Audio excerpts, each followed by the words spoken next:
देश के प्रधानमंत्री नरेंद्र मोदी कितने अच्छे राजनेता हैं, कितने सशक्त राजनेता हैं, इसकी बानगी सिर्फ देश में ही देखने को नहीं मिलती बल्कि विदेशों में भी देखने को मिलती है। ये वो वक्त होता है जब बड़े बड़े दिग्गज खुद आगे आकर प्रधानमंत्री मोदी से हाथ मिलाते हैं और उनका अभिवादन करते हैं। यही वजह है कि प्रधानमंत्री मोदी की तारीफ हर तरफ होती है।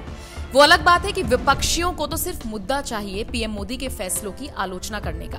कई बार विपक्षी भी सोचते हैं कि फैसला सही है, लेकिन चूंकि वो विपक्षी हैं इसलिए उनको आलोचना करनी होती है। गाहे बगाहे, जाने अनजाने कई बार विपक्षी भी मोदी के फैसलों पर सहमति जताते हुए नजर आते हैं, लेकिन क्या करें, एक प्रेशर होता है पॉलिटिकल पार्टी का और यही वजह है कि वो विरोध करते हुए नजर आते हैं।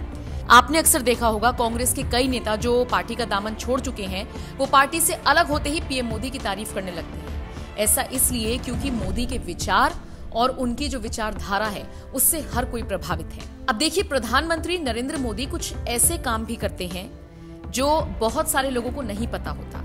जैसे आज हम आपको एक किस्सा बताने जा रहे हैं। हम बात करने जा रहे हैं श्याम जी की।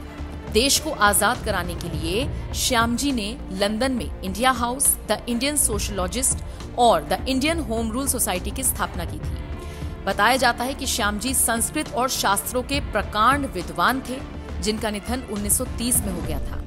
अब आप सोच रहे होंगे कि मोदी का जिक्र करते करते हम श्याम जी तक क्यों पहुंच गए। दरअसल दोनों का आपस में एक कनेक्शन है। वो कनेक्शन क्या है ये हम आपको बताते हैं।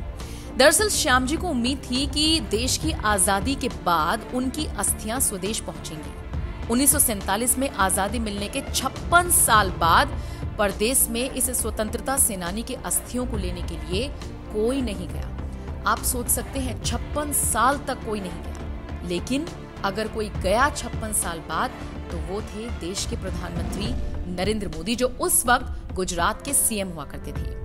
गुजरात के तत्कालीन मुख्यमंत्री नरेंद्र मोदी जिनेवा पहुंचे और उनकी अस्थियों को स्वदेश लेकर आए। इस पूरे किस्से का जिक्र उस वक्त हुआ जब मोदी आर्काइव ने पीएम मोदी की उन तस्वीरों को शेयर किया और उस दिन का जिक्र किया जब मोदी अपने कंधों पर श्यामजी कृष्ण वर्मा की अस्थियों को लिए हुए थे। फिर इसी को रीशेयर किया प्रधानमंत्री मोदी ने और लिखा, श्यामजी कृष्ण वर्मा की अस्थियों को वापस लाना उनके जीवन के सबसे विशेष पलों में से एक था। देश भर के लोगों, खासकर युवाओं में इसने जो जोश और गर्व की अनुभूति कराई वो अकल्पनीय थी। आपको बता दें, 22 अगस्त 2003 को मोदी ने स्विस सरकार से श्याम जी की अस्थियों को ग्रहण किया। वो अस्थियों को लेने के लिए खुद जिनेवा यानी कि स्विट्जरलैंड पहुंचे।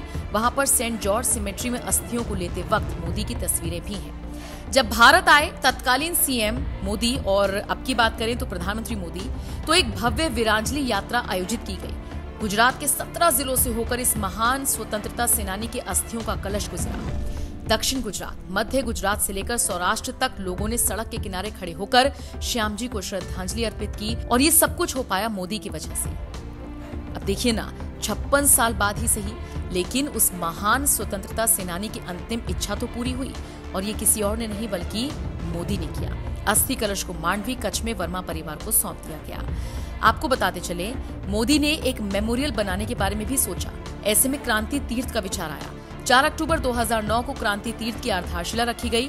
13 दिसंबर 2010 को इसे राष्ट्र को समर्पित भी कर दिया गया था। पीएम बनने के बाद 2015 में इनर टेम्पल सोसाइटी लंदन ने पीएम मोदी को श्यामजी कृष्ण वर्मा की अस्थियों को स्वदेश ले जाने के लिए बाकायदा प्रमाण पत्र भी सौंपा था। देखा जाए तो पीएम मोदी का ये जो व्यवहार है, ये जो उनकी विचारधारा है, ये उनको हर किसी से अलग बनाती है। राजनीति अलग चीज है, राजनीति बहुत सारे नेता करते हैं, लेकिन मोदी जिस तरीके से स्वतंत्रता सेनानियों का सम्मान करते हैं उससे बाकी नेताओं को भी सीखना चाहिए।